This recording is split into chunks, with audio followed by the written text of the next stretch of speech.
Fala, tropa! Quer uma casa de aposta com suporte 24 horas, atendimento humanizado e as melhores odds do mercado? Vem nesse QR Code e faça sua fezinha. Aposte fácil, relaxe e joga. Hey! E aí, voltando ao nosso bate-papo, cara, essa época do Pride era uma época também de muita rivalidade, né? Envolvendo também academias, tem a tradicional rivalidade da shootbox. Como que foi todo esse processo de você vivenciar tudo isso e por que essa rivalidade era tão latente? Hoje em dia não sei se tem tanto assim, né? Entre academias, talvez mais a lutadores e lutadores. Do que se dava essa rivalidade tão... Acho que era muito do Creonte também, da Creonte. Lembra do Creonte? Sim. Que tinha essa coisa de treinar numa academia e treinar na outra, tu era Creonte, né? Era o traidor, né? Judas, o traidor, né? Tipo Judas. Isso veio do Carson Gracie, né? O Carson que fez do Creonte, porque parece que ele tava vendo uma novela, na Globo, uma novela, e tinha o tal de um personagem que se chamava Creonte, que era um traidor. Então, uma vez, acho que ele falou pro Vitor Belfort ou pra alguém, é o seu Creonte, e aí foi ficando, aí ficou. né? Hoje nem se usa tanto, né? Nem usa tanto, hoje mas, caiu meio que... falando da rivalidade, existe, claro que existe a rivalidade, não tanto como antes. Eu acho que é mais dentro do octágono ali, dentro da luta ali, mas não...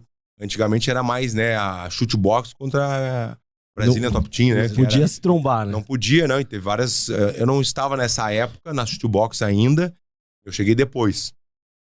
Mas o mestre Rafael Cordeiro me contou cada história que tu não tem noção. Umas histórias assim que não tinha como se encontrar no café, era a energia pesada, a galera não se gostava, não tinha jeito, não tinha como se falar. E aí, foi essa época, eu peguei um pouco também só pela história, mas não vivenciei essa história. Sim. Quando eu cheguei na shootbox em Curitiba, depois da Croácia, eu fui pro Brasil de novo, eu vim ao Brasil, né? E fui pra Curitiba. E aí, quando eu cheguei, velho, o Shogun ficou uma semana ou duas, saiu. Aí depois deu o Dida, depois o Vanderlei, depois no bar, quando viu, tava só eu e o mestre Rafael Cordeiro, o Rudimar. E a galera começou a sair, começou a fazer a sua, assim, sabe? Uhum. Mas é legal porque sempre o respeito sempre manteve, o respeito, né? O mestre, o Shogun, o Vanderlei, todo mundo fala com muito respeito da shootbox. Mas eu acho que não adianta, é pra acontecer, cada um, né, fazer do seu jeito. O mestre criou a Kings MMA nos Estados Unidos. Sim. O mestre, imagina o Rafael Cordeiro chegar nos Estados Unidos como líder da shootbox, né? E chegar assim, ó, eu estive lá, eu fiz parte disso. Quando eu cheguei nos Estados Unidos, um ano depois que ele tava lá já, tinha 5 alunos. Era eu, o Bétega, o Paul, e tinha mais um, e o mestre. E deu, academia, nossa, pequenininha assim, um pouquinho maior que essa sala, assim, um pouco maior que isso aí, dava 2 duplas pra treinar e deu. Hoje o mestre tem um exército. Uhum. Hoje quem não conhece a Kings MMA não entende luta, né? Nunca Sabe? viu luta. Nunca viu luta, porque a Kings MMA... Então, eu vi essa construção desde o começo. Né? Uma equipe lá que tu vê a Academia do Mestre hoje, é uma esquina gigante, assim, sabe? Tem várias filiais também. Então, fazer essa construção e ter essa coragem, né? Dar esse peitaço, vamos dizer assim, chegar nos Estados Unidos, sair do Brasil. A condição do mestre muito boa no Brasil. O mestre morava num apartamento de 1 por andar. Né? Imagina, academia em Curitiba na melhor zona, melhor bairro de Curitiba, Praça do Japão, né? Como é que é bairro Japão? Academia irada, sair daqui pra ir pros Estados Unidos, pra ter 2, 3 alunos e começar devagarinho e indo, pô, tá louco, tem que respeitar mesmo, velho. É, porque nessa época era muito aquela Arona versus Vanderlei, que era a maior rivalidade que tinha, que iniciou na história do café da manhã. Que isso Vanderlei... aí, exatamente. Enfim, isso. Mas aí eu queria pegar esse gancho, o Verdun. Como que foi a sua chegada nos Estados Unidos nesse um ano que o Messi foi primeiro, se eu não estiver equivocado, e aí depois você vai. Como é que foi esse primeiro impacto o sonho americano? Como é que foi? Foi bem complicado, porque eu tava vindo de derrota. Eu fiz a primeira luta porque o UFC, acho que poucas pessoas sabem isso também. O UFC não conseguia chegar no Pride. O Pride era o Pride. Pride. O UFC tava aqui, ó. E eles não conseguiam chegar. Não conseguiam, não sei. O americano é muito inteligente no business, né? Quanto? Os japoneses a gente não quer vender. Não, quanto? Tanto. Luf, engoliu, pegou, comprou e botou na gaveta, né? Sim. Aí o Pride, igual exatamente o Pride, o UFC realmente ia vir com tudo, né? Automaticamente, alguns lutadores, eles escolheram alguns pra fazer parte do UFC. E eu fui um deles. Fui contratado pelo UFC também. Ele comprou o Pride e comprou alguns lutadores junto. E eu fui nesse pacote. Só que eu ganhava um bom dinheiro já. Naquela época eu já tava ganhando bem. E o UFC não tava de acordo com isso. Na época, né? Isso foi em 2000 e... 2007, eu acho que é 2007 por aí. E aí aconteceu isso e a primeira luta que eu fiz no UFC eu perdi contra o Arlovski. Perdi a primeira. Ganhei a segunda contra o Brandon Vera, a terceira contra o Napão e a quarta contra o Cigano. Ali que eu ia como é que é? Ter um contrato novo. E assinar, renovar. Renovar. A palavra é essa.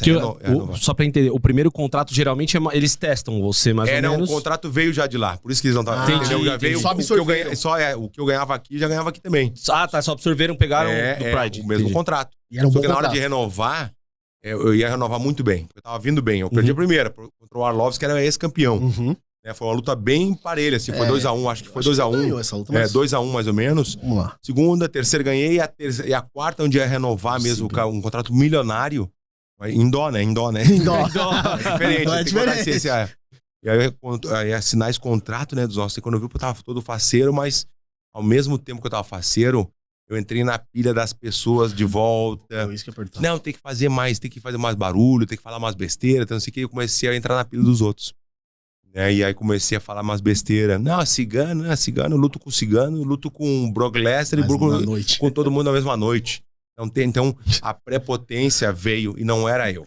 Eu sabia que não era eu do meu jeito de ser. Tava meio que forçando. Eu tava meio forçando uma coisa que não era eu. Eu tava forçando, mas não tava feliz com aquilo ali. Mas era pra acontecer. Isso eu acredito muito hoje. O que aconteceu? Na hora de renovar, o cigano me nocauteou. Primeiro nocaute da vida, né? Nocaute, mas assim, ó, me rasgou o nariz de fora a fora. Nossa. O nariz eu conseguia ver, assim, abriu pra cá. Eu conseguia ver quase a caveira lá dentro. Que isso. Não, impressionante. E pegou aqui, né? Passou no nariz e Foi pegou muito aqui. violento, cara. Pegou aqui, né? Então eu fui nocauteado. Não renovei o contrato. Né? Ficou naquela dúvida. Eles queriam baixar minha bolsa 70%. 70%. Isso. E aí eu não. Ficou aquela discussão, não sei. Eu também não tinha uma maturidade de poder negociar. Não tinha um empresário bom naquela época que faria um bom trabalho. Então ficou naquela, tá bom, vambora, fechou, não renovei. E aí, né, eu voltei ao Brasil, já estava morando no Brasil, já em Porto Alegre. E ficou aquela situação, né, todo quebrado. Os patrocinadores, né, já começaram valeu, um abraço. Nenhuma entrevista, nada, e começou, e agora? Minha mulher teve essa ideia de ir para os Estados Unidos. Vamos para os Estados Unidos, tu vai fazer as duas coisas. Treinar com o melhor do mundo, que é o Rafael Cordeiro, e tu vai poder ficar com a gente. Porque é uma coisa tão normal de tu poder trabalhar, treinar o que for, né? Que é o meu trabalho, é o treinamento, e voltar pra casa. Só que eu não tinha isso. Eu treinava em Curitiba e a minha família morava em Porto Alegre. Minha filha recém tinha nascido, entendeu? Então aquela situação meio estranha. Eu peguei, a minha mulher teve essa ideia e a gente, vamos dar o peitaço. Mas aí que é bom que tu falou do sonho americano, né? Eu não tinha esse sonho, na verdade, assim, o sonho americano, como as pessoas vão para os Estados Unidos pensando no sonho americano. Realmente, se tu trabalhar nos Estados Unidos, eu fiquei 13 anos lá. Conheço bem o americano, conheço bem a cultura.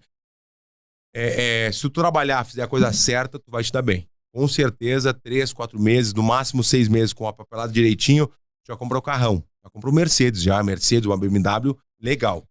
Que nem no Brasil, né? Igual. Não, é igual ou não? É igual. Quase igual, né? É igual. Aqui o Mercedes, na verdade, passa no ponto ali. Cabe 40 pessoas no Mercedes. 40 pessoas no Mercedes ali, pô. Mercedes bom, Mercedes grande. Mercedão. Caminhonete. Marca Dodge Ram. Essa foi boa. Mercedes. Eu vou, Até mortaria também. Mercedão com mortaria. Daí tu chega lá, é aquela coisa, né, dos ossos.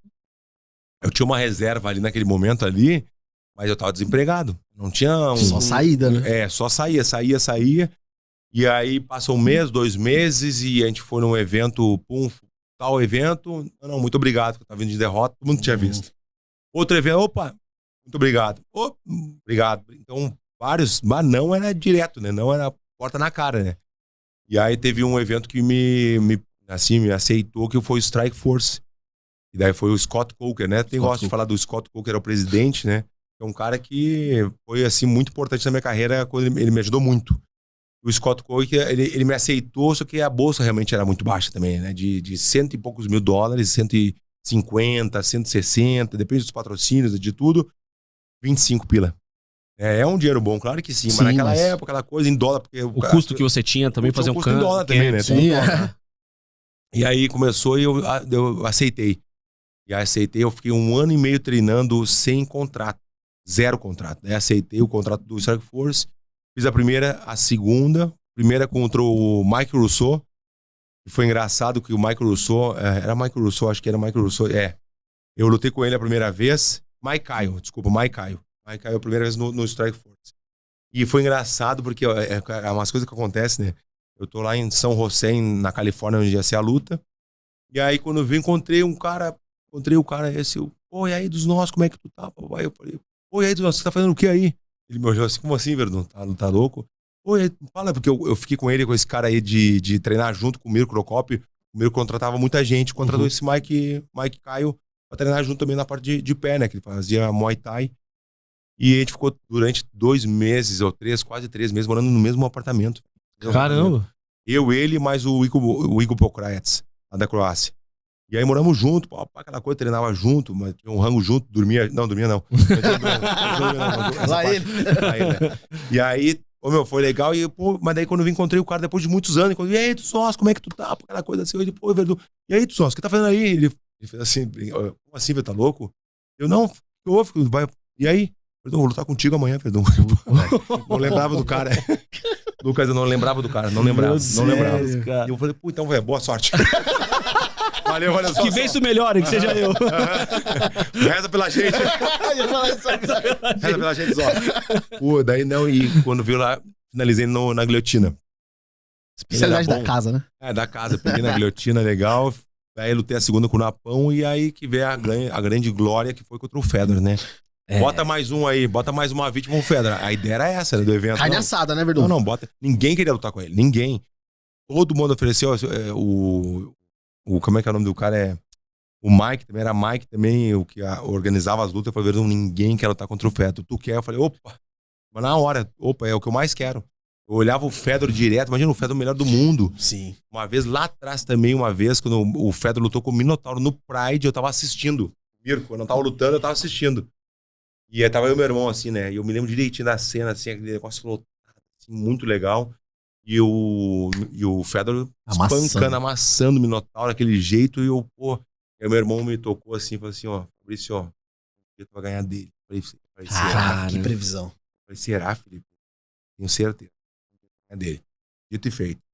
E aconteceu, debotaram como mais uma vítima e chocou o mundo na época, né? Que foi aquela que foi os 69 segundos. Até não gosto quando falam Verdun finaliza a Fedor em 1 minuto e 9. 69. Valoriza o passo, né? Tem que valorizar. Segundos. Para. Gostou desse corte? Não sai ainda. Se inscreve no canal, dá essa moral pra gente. Você ajuda muito os estagiários a continuar crescendo. Tamo junto.